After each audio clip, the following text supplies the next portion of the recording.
Hello. As we have seen in the previous session, the Fourier transform for the periodic signal g of f, we got it as g of f, we got it as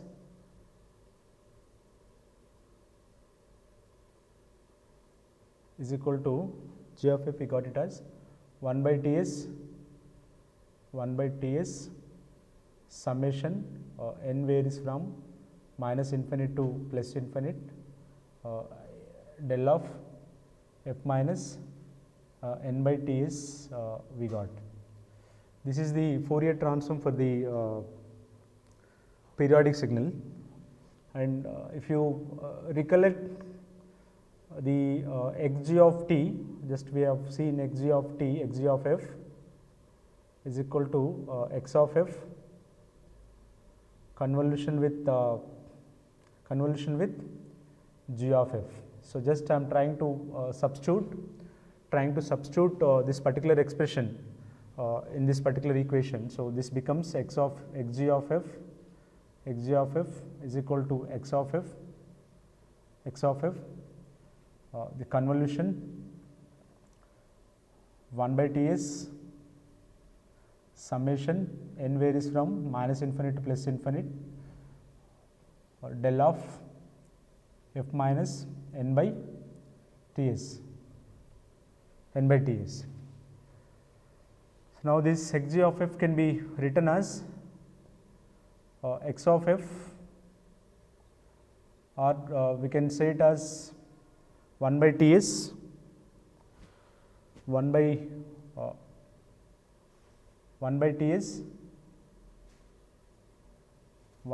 Ts summation n varies from minus infinite to plus infinite x of f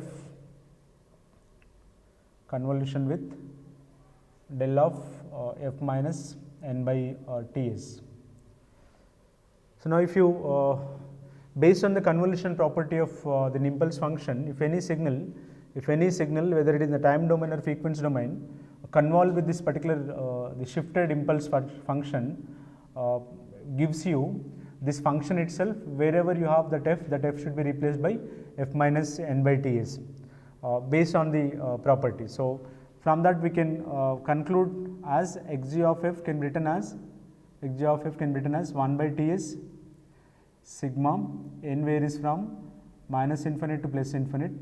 Now, any arbitrary signal, this x of f convolving with this the delayed version of impulse function is nothing but the same signal itself. So, wherever you have that f should be replaced by f should be replaced by f minus n by Ts. So, in that way this will become x of f minus n by Ts. So, this is the mathematical expression of sampled signal in the frequency domain.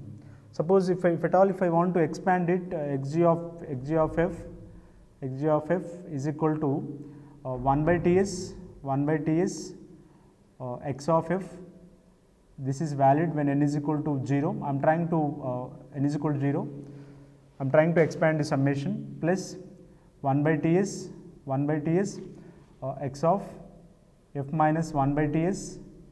This is valid when n is equal to 1, and plus 1 by Ts x of f plus 1 by Ts. This is valid when n is equal to minus 1, and plus 1 by Ts x of f minus 2 by Ts. This is valid when n is equal to 2, and plus 1 by Ts x of f plus 2 by Ts. This is valid when n is equal to minus 2, plus so on it continues. Now, I already assume the Fourier transform. We have taken, if you remember, we have taken an x of t, a signal like this, which is a signal like this, x of t, and we have taken the Fourier transform for this particular signal as x of f, as the signal is band limited to signal is band limited to omega. This is the spectrum for this particular signal, x of f, and this is omega, and this minus omega, and this is 0. And this amplitude, let me take it as 1 for time being.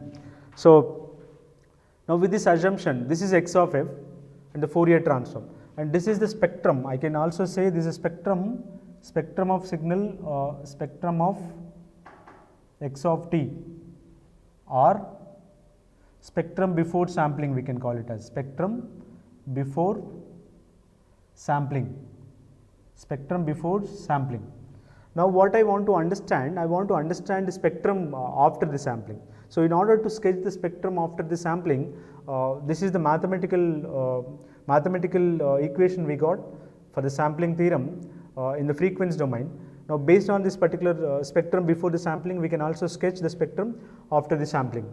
Now if you look at this expression, xg of f is equal to 1 by Ts x of f plus 1 by Ts x of f minus 1 by Ts. So 1 by Ts into x of f. What is x of f? This is an x of f, and which is nothing but the Fourier transform of this particular signal before the sampling. So the first term 1 by T, this amplitude of this particular spectrum should be multiplied by 1 by Ts, plus again the same spectrum should be delayed by 1 by Ts with an amplitude of 1 by Ts, and the same spectrum should be advanced by 1 by Ts with the amplitude of 1 by Ts, and similarly the same spectrum is diluted. So if you try to add this all the different spectrums for the different terms, the consolidated spectrum will become the spectrum after the sampling. So let us try to understand based on this how we can sketch the spectrum after the sampling. So suppose if at all if I want to draw the spectrum, after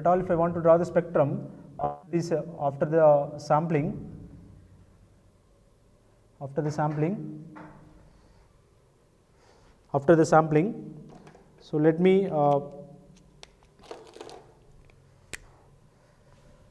now based on this particular equation, I can take if 1 by Ts is equal to 2 omega, how the spectrum looks like. Means if I recall the sampling theorem statement, 1 by Ts is greater than or equal to 2 into highest frequency of the message signal, as per the sampling theorem. Now what I am trying to take for this condition, I am taking the minimum value is equal. So which is known as the Nyquist rate, we call it as Nyquist rate, we call it as. Nyquist rate is nothing but minimum sampling rate is called Nyquist rate, we call it. Minimum sampling rate is called Nyquist rate, we call it as minimum sampling rate. So why it is minimum sampling rate? If you look at the sampling theorem definition, 1 by Ts is greater than or equal to 2 into omega, greater than or equal to minimum value is equal. So that's the reason 1 by Ts is equal to 2 omega, which is known as Nyquist rate, and this is Nyquist rate can be defined as minimum sampling rate is called the Nyquist rate. So for this, if I want to draw the spectrum for the Nyquist rate, xg of f, it looks like this.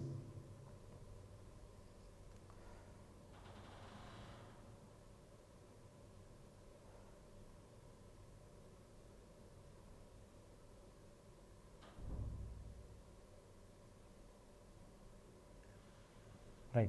So this is 0. If you look at the first term, 1 by T is x of f. X of f is this. So you'll have a spectrum. The amplitude is 1 here, but we are trying to divide the amplitude, multiply the amplitude with 1 by Ts. So this amplitude becomes 1 by Ts, and this is 0 and omega, and this is minus omega. This is a spectrum for the first term. This is a spectrum for this term, 1 by Ts into x of f. X of f as it is, amplitude is multiplied by this 1 by Ts. Similarly, the second term, if I want to draw the second time, 1 by Ts x of f minus 1 by Ts.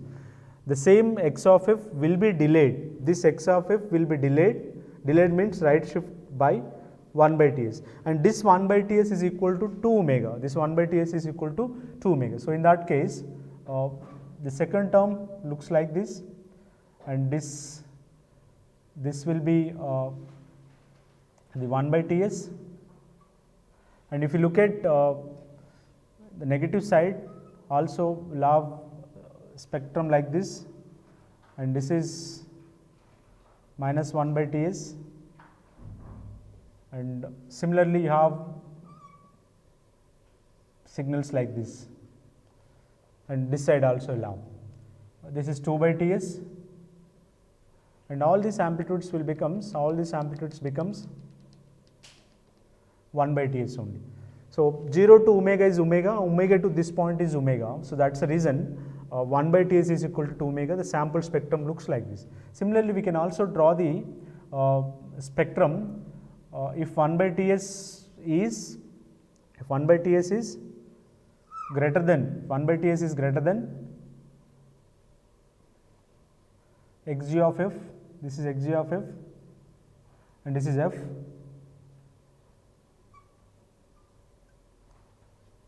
And I am taking the if 1 by Ts is greater than 2 into omega. So this is called oversampling. We call it as oversampling. If 1 by T is greater than omega, the spectrum looks like this again. The first term, second term, and this continues here. This continues here also. It continues. So similarly here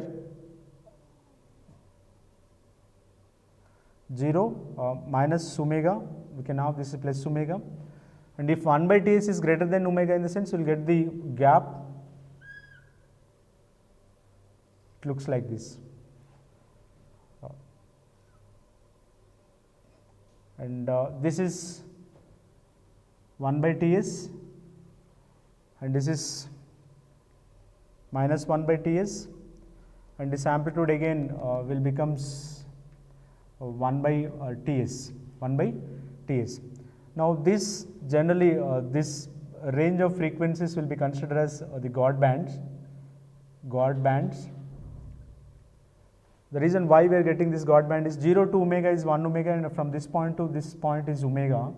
So, but this total distance in terms of frequency 1 by Ts is greater than omega. That's the reason we are getting the gap between the triangular pulses.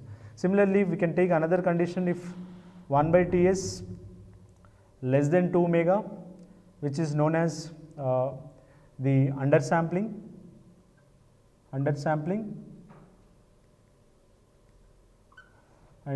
the spectrum for this undersampling can be drawn as this is xg of f, and this is f.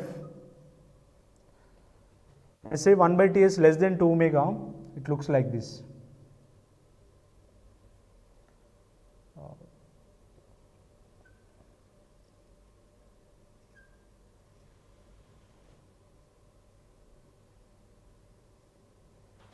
And this amplitude, this is 0, and this is omega, and this is minus omega, and this amplitude looks like minus 1 by Ts.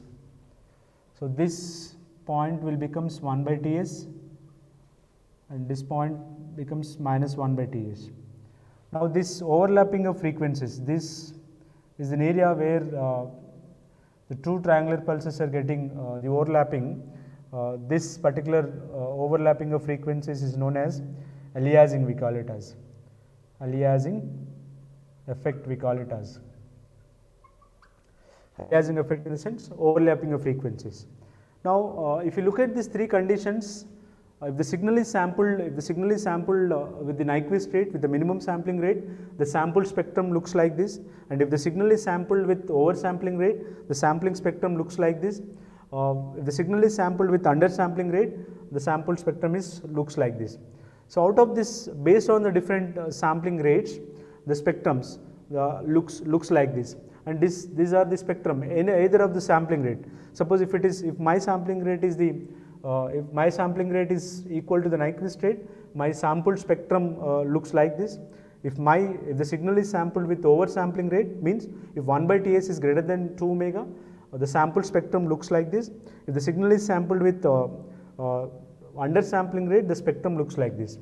So Now these are either of this particular spectrum will become the spectrum after sampling, and now these spectrums will be considered as spectrum after sampling, we call it as spectrum after sampling or sampled spectrum. We also call it as sampled spectrum, we call it as sampled spectrum. Now from this particular either of this particular spectrum, we need to get back this particular signal. So what we do is either of this particular three will be allowed through a low pass filter, will be allowed through a ideal low pass filter in order to reconstruct the ideal low pass filter, in order to reconstruct the this particular signal, So maybe the input for this ideal low pass filter can be this signal, this spectrum, or this spectrum, or this spectrum. Now what would be the characteristics, the magnitude characteristic of this ideal low pass filter is, if you take this ideal low pass filter H of f, it looks like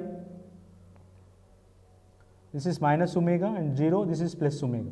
The cutoff frequency of this ideal low pass filter looks like this, and the magnitude of ideal low pass filter will becomes 1 always for ideal filters, and the cutoff frequency is the 1. Gain is 1 and the cutoff frequency is omega. Now let us try to understand if in the present the input for this ideal low pass filter is this is the spectrum, and if the spectrum is an input and output already we know we are talking about reconstruction now, and I should be in a position to reconstruct this particular spectrum at the receiver side. And in order to get this particular the original spectrum from the sample spectrum, and the sample spectrum should be allowed through a ideal low pass filter whose cutoff frequency is omega, and the gain of the ideal low pass filter will becomes 1. Suppose if I allow the spectrum through this ideal low pass filter, it allows only if this is an input for this low pass filter, it allows only this range of frequencies. So only this portion of the signal will be allowed through the low pass filter, and the rest of the signal will be blocked by the low pass filter, and where the magnitude is here it is 1, and here the magnitude of this particular spectrum is 1 by Ts. So we need to design the ideal low pass filter with a cutoff frequency, with a gain is equal to Ts, and cutoff frequency should be omega at this. Then only if I try to design a low pass filter with this particular specifications, we can reconstruct this particular signal from the sample spectrum. Similarly, even if the second case, if this is an input for the low pass filter, still we can reconstruct the signal from the sample spectrum, because only this portion of the signal will be allowed from the low pass filter, and only this part of the signal will be allowed. Happily we can reconstruct the signal even if the signal is sampled with the oversampling rate. But if you look at the third case, if the signal samples with the undersampling, this total portion of the signal will be allowed through the low pass filter, where this total portion also is getting allowed through the low pass filter, which is not required, because the original signal do not contain this particular part of the signal, but still because of this overlapping of frequencies, and that overlapping of frequency which is known as aliasing effect, this aliasing effect we are getting because the signal is violating the sampling theorem. In the sense, the sampling theorem signal should be sampled with 1 by Ts should be greater than or equal to 2 omega. In the first case it is valid, in second case it is also valid. Greater than or equal or greater than, still it is valid, but whereas this is violating the sampling theorem, that's the reason the adjacent triangular pulses in the frequency domain getting overlap, which is known as aliasing effect. So that's the reason if the signal is sampled with undersampling rate, which is violating the sampling theorem, cannot be reconstructed from its samples. So the conclusion of this particular discussion is this three could be the spectrum for the sample spectrum depending upon the sampling rate. If the signal is sampled with Nyquist rate, sample spectrum looks like this. If the signal is sampled with oversampling rate, the sample spectrum looks like this. If the signal is sampled with undersampling, the sample spectrum looks like this. And out of these three, we can reconstruct this particular signal original spectrum from the sampled spectrum if the signals are sampled even with the Nyquist rate and oversampling rate. But we cannot reconstruct the original spectrum from the sampled spectrum if the signal is sampled with undersampling rate because of this aliasing effect and the overlapping of frequency. The aliasing effect is nothing but alias. It's nothing but overlapping of frequencies in the spectrum. So this is all about the sampling theorem and the spectrums after the sampling. Now this is the spectrum before sampling, these are the spectrums after the sampling. And let us try, maybe I'll try to take a couple of problems in the next session and to make you understand how these conclusions can be used and how we are going to sketch the spectrum, particular spectrum before sampling, and how we are going to sketch the spectrum after the sampling. Sample spectrum, how we are going to draw the sample spectrum and how we are going to draw the spectrum before sampling. These things I'll try to take an example maybe in the next session and which will give us a lot of clarity about all this particular analysis what we did in order to understand sampling theorem perfectly. Thank you. So let us take a couple of problems in the next session to understand the sampling theorem. Thank you.